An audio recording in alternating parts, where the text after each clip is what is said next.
What's up, everyone? Welcome to the 2016 selection show. Before we get started, I just have a couple things I wanted to mention. We are gonna go to 18 teams this year, which is an expansion from last year. So we're gonna be having more regular season games, and we will have 2 out of division games. That being said, the start time is now changed. You have to be here at 10 a.m. Eastern time. And the first quoit will be thrown at 11:07 Eastern Standard Time. If you're late, that's not a good look, and we can't do anything about it anymore because we're so large now, and it's kind of a big deal. We are also going to be doing a open board fine. You have the option to opt in. And if you opt in, you will be charged $3 for every open board fine.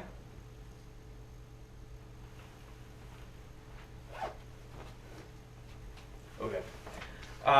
You would be charged $3 for every open board you miss. But if you opt in, you get a Bud Light glass, a Corona, and a shirt. There it is. Beautiful. And all the money will go towards the Quoit tournament. Great cause, obviously. Non-profit organization. So the committee's contract requires us all to opt in. So that's 6 right there. Balls on the grass. Everything all out. So we also have some raffles. The biggest one this year is going to be the Quoit board. We're going to be raffling off some scratch tickets, and we'll have a couple more baskets, but obviously the Quoit board is the big one. Also, one last thing before we start, we will be adding the Cindy Jean Award. That goes to the best female quater that's not Cindy Jean. Due to her veteran presence and her strong performance in the past, it'll get a little competition going with the females. And now we'll turn it over to the cast. Welcome to the 2016 selection show. I'm Ed. This is Jerry Lenardi. I'm going to be your host tonight, releasing the rankings for the Quoit tournament, and Jerry will be breaking it down team by team. Starting with the Gilmington division, with the 16 overall seed, the Rock Bottom Remainders. With the 15th overall seed, 2 Skinny Gingers. With the 10th overall seed, Anything But Last. With the 9th overall seed, Bad News Bears. With the 4th overall seed, Over 50 Dynasty. And with the 3rd overall seed, Sons of Bitches. We'll start off the Gilmington division with the 16 overall seed, the Rock Bottom Remainders. What do you think about them? Well, there's 2 new players in the field. It's Joe D and Keith. Joe D, like most stubborn beginners, has his own pitching technique that he thinks is the best, but we all know everyone will lean towards the standard technique in the long run. It's only a matter of time before he officially switches over to it and see if he can do what his brother did last year and get the most ringers for the whole entire day. Keith, on the other hand, I've never seen pitch a Quoit in my life, but that could be a good or bad thing because he tends to pick up games very quickly or not at all. So his team success will certainly depend on it. Okay, next up we have the 15th overall seed, 2 Skinny Gingers. 2 Skinny Gingers, that's comprised of Craig and Max. Max did appear in the tournament in 2013. He had a decent showing. He had an at-large bid with former teammate Victor Magaletta, and he had a couple ringers in that tournament, and he'll need to lead the way if he and his teammate think they can find a playoff berth. Craig looks to lean on Max in this tournament in his first appearance. He spotted during spring training by some of the committee members working on his pitching technique and his chemistry with his teammate. Now, next up, we have the 10th overall seed, Anything But Last. Anything But Last. That's quite the team name, considering Victor has gotten quite around on the quoiting in NWWQA. This is another new partner as he got dropped right at the beginning of the spring training. Times have been tough for Vic. We'll start with his partner, Nick, however, who he just picked up, and it's a late pickup, but Nick and Vic go way back. Their chemistry will be key for them to stand a fighting chance. Should they face adversity, however, their chemistry will quickly turn, and the hot-headed Italians will most certainly lose.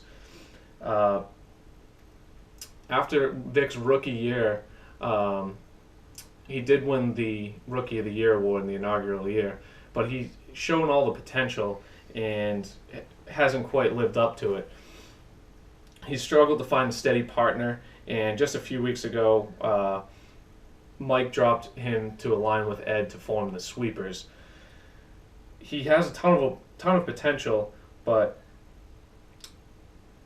he can't seem to find the consistency he needs to make a long tournament run.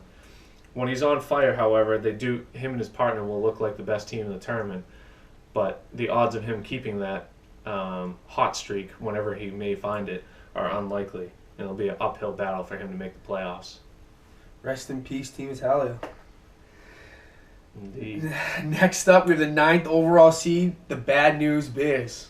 The Bad News Bears, making their second appearance in the tournament.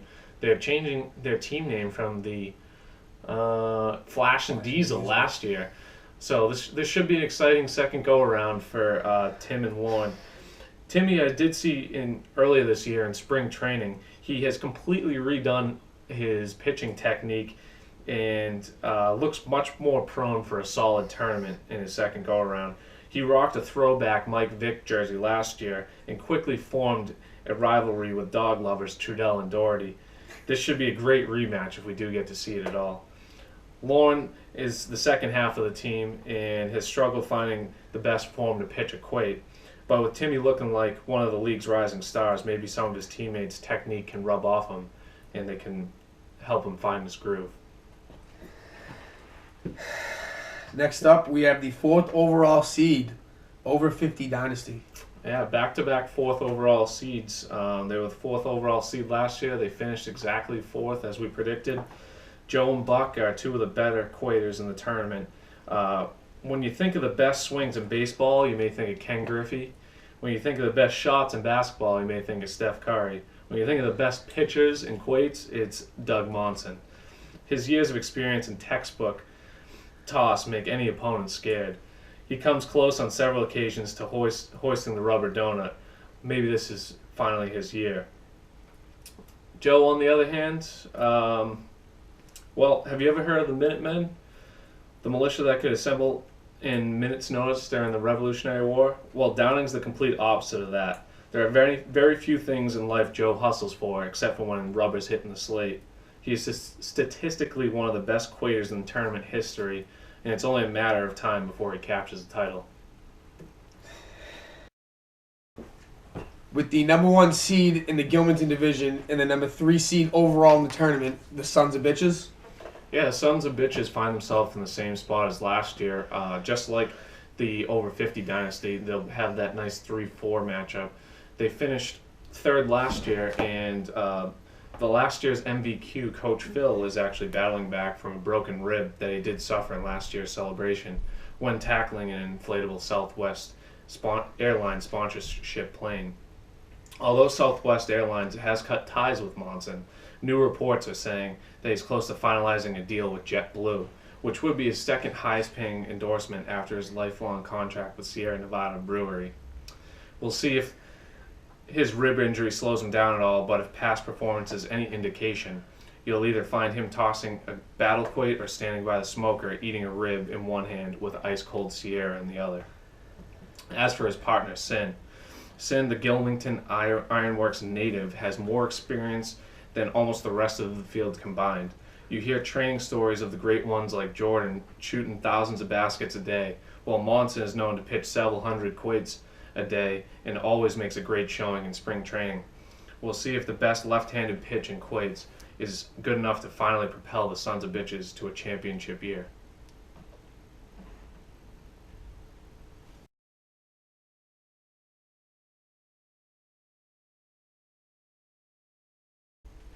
And now on to the Pennsylvania Division with the 17th overall seed, the Salty Dogs. With the 14th overall seed, the Chronic Mastiquators. With the 11th overall seed, the Basic Bees.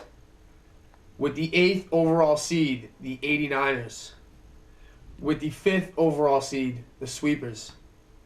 With the 2nd overall seed, the Skunks. And now we'll go to the 17th overall seed, the Salty Dogs. Any thoughts? Yeah, the Duplin girls. The Duplin girls are making a stronger and stronger showing each year. First in 2014 with Taylor. Then last year, 2015, with Taylor and Mrs. Duplin. And now 2016 will add Julia to the mix as well. Mrs. Duplin and Julia will team up and be our 17 seed this year. And they have quite a bit of talent between the two of them. If they can learn from Taylor's 18-foot game, they'll certainly have a decent shot at pulling out a few wins in this tournament. With the 14th overall seed, the Chronic Mastiquators. Yeah, the Chronic Mastiquators, 2 new quators in this year's tournament. Mike is currently employed at Converse, and the former Bentley grad has a long way to go before he's considered an all-star in this tournament. He'll for sure benefit from great chemistry with his partner Colin Mansfield. Mansfield, on the other hand, a former BU Terrier, has been known for his smarts, and he'll likely pick up the technique with ease and therefore be a solid player in this tournament and will be my number 1 candidate and my pick for Rookie of the Year. 14th seed, though. I think that's a little generous of a seed for never seeing them pitch a quake. Yeah. I mean, but there are some pretty pretty lucky teams to be in the tournament at all. That's right. And on to the 11th overall seed, the Basic Bees. Well, here's the third Duplin. Reports had her, the first half of the Basics, as the number 1 ranked indoor player in the world for some time. This past offseason, however, her cage was rattled in an indoor exhibition game that had smells of an epic comeback when yours truly topped her off. Taylor is known for tossing quoits like the best in the business when no one's watching. Now it's an 18-foot game outside. We'll see how her game carries over to the big stage with everyone watching. As for her partner, training is never an issue. Training for quoit tournaments, on the other hand, may be different. Although Giordano has one of the few ringers ever recorded on video, she'll need to be training hard this offseason if she wants it to be a more regular occurrence. Now on to the 8th seed, the 89ers. The 89ers. This is a controversial seed. The 7-8 matchup. It'll be actually in the preseason. I believe the commission will break that down for you later in the broadcast. But as for now, the 89ers do find themselves as the 8th seed. Of the great sports writers out there, 2 come to mind right off the bat. Michael Lewis for such greats as The Blind Side and Moneyball, and Dan Sodergren for Learn to Quoit and How Not to Throw a Quoit. This 5-time Lady Bing Award winner is on pace for a Nobel Peace Prize at the rate he's going. The only thing on his mind, however, is to finally make a deep run in the tournament and make a name for the 89ers as a top team in this pool. His teammate Miles, now officially a veteran of the National Guard, he has a part-time real estate agent job and has struggled to find real estate on the slate in past years. Maybe now that he's an Army veteran, he can finally start to look like a Quoit veteran this year. Now on to the 5th seed in my team, the Sweepers. Yeah, the newly formed Sweepers getting a high seed here. Head of Scouting and Development, that's you, Ed. You saw more potential in this year's partner Mike Tay informed the Sweepers just a few weeks ago, shocking the Quake community. How do you like your chances? Oh, I love our chances this year. I feel like a whole new Quater, whole new team. I can't wait to get out there. Yep. I'm looking forward to see if the sweeper can set a new record on Tourney Day for his Butter of the Day hashtags, which have gone viral in past years. We'll see if the two of you can catch a heater in the playoffs, as you've both been exceptional regular season Quaters in previous tournaments. Now on to the number 1 seed in the Pennsylvania division and the number 2 seed overall in the tournament, the Skunks. The Skunks, the 3-time champs, have 2 committee members on their team, and first off, head of all technology for the NWWQA, Dev has been a major contributor to helping the tournament grow each and every year. The 3-time champ is without a doubt one of the best Quaters in the field and is hungry for a 4th title and some pulled pork and ribs. Roy, on the other hand, the other half of the Skunks, aka Bruce Dahlhauser, and the commissioner of our league, has been one of the top Quaters every single year in the tournament, but battling knee problems have been an issue. He is Vegas's odds-on favorite for a Quater most likely to have a heart attack during the tournament. Monson, without question, is most passionate Quater out there and is absolutely not afraid to show what's on his mind at any given time.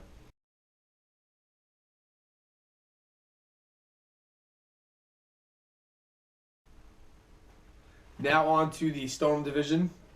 With the 18th in the last overall seed in the tournament, Chelsea and Caitlin. With the 13th seed in the tournament, Seatown Babes. With the 12th seed, landing Quoits and stealing dates. With the 7th seed, Guinea Pigs. With the 6th seed, the Unreliable Alcoholics. And with the 1 seed in the division and the number 1 seed in the tournament, Ringers and Dingers. So now we'll go back to the 18th seed, Chelsea and Caitlin. Yeah, Chelsea and Caitlin, they are 2 first-timers to the tournament. Chelsea does have quating in her blood, a cousin of 3-time champion, commissioner of the NWWQA, Roy Monson. Chelsea looks to outperform her last-place seeding given here by the committee. Her teammate, however, is a complete unknown. We are not really sure if she knows what a quate is just yet, but for all we know, she could be going through intense training camp right now up in Gilmanton. Who knows? I have never seen any footage of either of them play, so yeah, it could be a dark horse. Could be a dark horse at 18. Now on to the 13th seed, Seatown Babes. Seatown Babes, they were the last place team last year. Lauren has really shown strides of improvement since last year's tournament. Anything will be better than the toilet bowl finish as the last place award from last year. We'll certainly look forward. We'll certainly look for this herbivore's signature armbar move once again, as it's always a fan favorite. Colleen, on the other hand, a former UML grad, what she lacks in competitive spirit, she makes up for in sangria drinking and dog loving. However, too bad for her, neither of those qualities really relate to pitching equate at all. Hopefully she can make Riverhawk Nation proud and avoid the back-to-back last place finishes. Move on to the 12th overall seed, and probably with one of the drunkest kids in a tournament, landing Quates and stealing dates. Yeah, a 2-time Toilet Bowl Award winner himself. While Righty is currently trying to set a record for most spring breaks attended, he already holds the record for most open board misses in tournament history. He'll only pile on to that total this year for sure. His teammate Stevens better hope he's more consistent at finding the open slate than Righty is, or else his team will certainly be in trouble. Open boards have severely hurt this team in past seasons, and maybe the transition to 18 feet will turn the team right around. With a controversial 7th seed, Guinea Pigs. Tentatively, they are the 7th seed right now, but there will be a playing game versus the 89ers to determine the correct seedings. Now on to the commish to further explain more. All right, so here's the sitch. The committee has received numerous complaints, death threats, emails, hate mail, everything over the universe on the 89ers seating, mainly from Miles Plant. He pretty much is whining, bitching, complaining. They didn't make the playoffs last year, so the committee gave them a low ranking. I think it's justified, but we are actually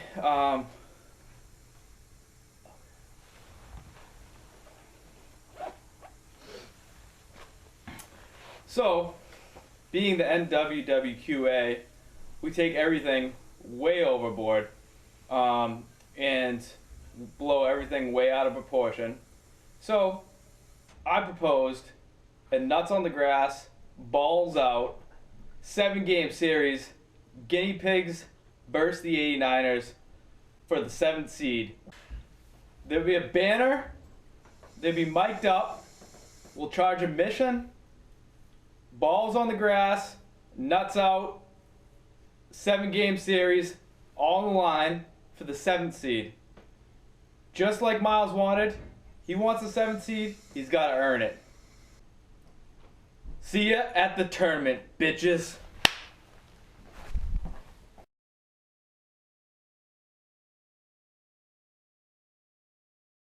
All right, yeah, so what Roy said there, that it looks like there'll be a play-in game to determine the proper seeding. But for now, we'll leave the guinea pigs in the Stoneham division. Rose has spent his spring training in Europe to try to learn a new pitching technique. Unfortunately, just about no one in Europe knows the game of Quoits, and he's likely hurt his chance of playing well in this year's tournament. He has definitely, however, upgraded his partner since last year, as he instantly took advantage of the split-up of Team Pump 'em and Dump 'em. Zach lost Ed to the sweepers in the offseason, but has picked up a top prospect in Rose. With Quaiting in Dorico's blood, it without question gives this pairing a fighting chance. On to the 6th seed in the Stone division, the Unreliable Alcoholics. Yeah, the number 1 team going into the playoffs last year, if I remember correctly. They had a very good regular season record until they got knocked off immediately. This is Bob and Chris here. Bob is the Pete Rose of the Quaid industry. If making wagers on matches was frowned upon, Bob would have been banned quite some time ago. However, betting is encouraged in this league, and perhaps if he could teach his teammate to pitch a Quait or take a Quait lesson, they may stand a chance should they find themselves in the playoffs. Chris, one of the few players who still throws the Quait like a damn frisbee, Chris and Bob go way back in all sorts of competitions, just about all of which involve drinking beer. That could help improve their chances of success. However, it'll be interesting to see if they can adapt and work as a team to climb their way up the ladder to overcome Theo's unorthodox pitching technique. And lastly, with the number 1 overall seed in the Stone division and the number 1 overall seed in the tournament, last year's champion, Ringers and Dingers. Well, as the defending champs, Wes and I are just trying to repeat our training regimen from last year and defend our title and hoist the rubber donut for the 3rd time in the last 4 years, 3rd time total. We're just going to keep it simple, nothing new, and we play to win the game. Okay, and that concludes the 2016 selection show. Thank you for watching.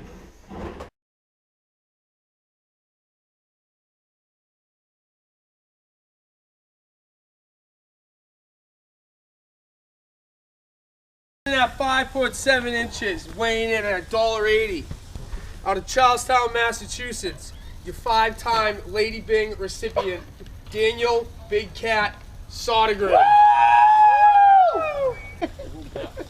Standing at 6 foot even, with the recently clocked Quait thrown at an NWWQA record at 134 miles per hour, out of the Spanish Elite League, Miles Plant.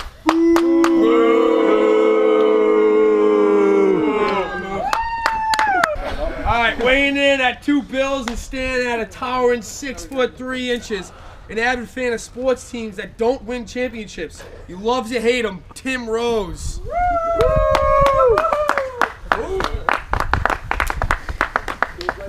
Standing at 5 foot 9 inches, out of Framingham State, Zach DeRico.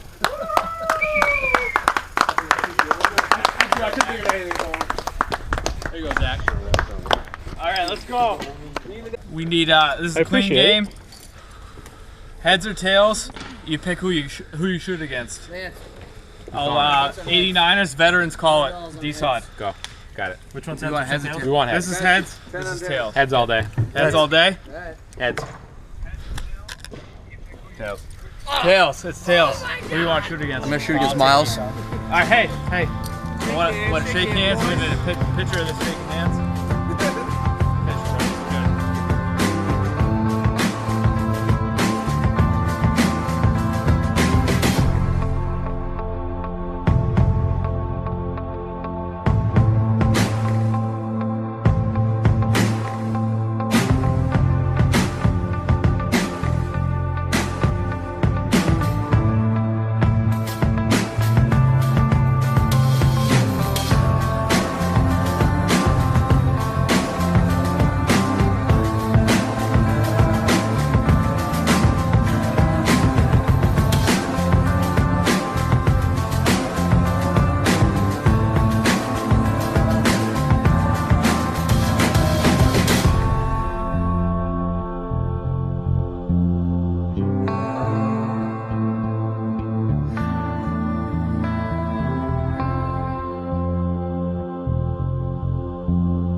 We're live here with Dan Sodergren of the 89ers. They're up 3 games to 1 right now, going into Game 5. Dan, do you think you're going to win in Game 5? I'm feeling pretty confident. They're a good team. I'm not going to count them out just yet. Dan, you're throwing a lot of good quoits tonight. What did you and your partner do? We didn't do much. We argued a lot before the game started, drank a couple of beers, bulked up a little bit, and playing pretty good quoits right now. Are your nuts on the grass right now? My nuts are sagging all over this lawn right now, yes. This is the game, the 7th seed play-in game right now. I'm live with Big Cat. He's a 5-time Lady Bink Award winner, and he says they think they're going to win in 5 right now. How do you feel? I feel pretty good. I just want to make it clear. I mean, it's just 1 seed. I'm just backing up my partner here. He wanted the game. Couldn't care less, but I'm just here to play. One more question. Were you guys afraid of the Skunks? Is that why you want the 7th seed? No, I was actually very looking forward to that conference, actually. It was a tough division, and I wanted a piece of it. Do you think that division was the best looking division? Easily, and I think me in that division made it a little bit better looking, but you guys are probably still the better looking division. I couldn't agree more with that statement, Big Cat. Good luck out there in Game 5. Yeah, thanks. Go get 'em. Have fun out there.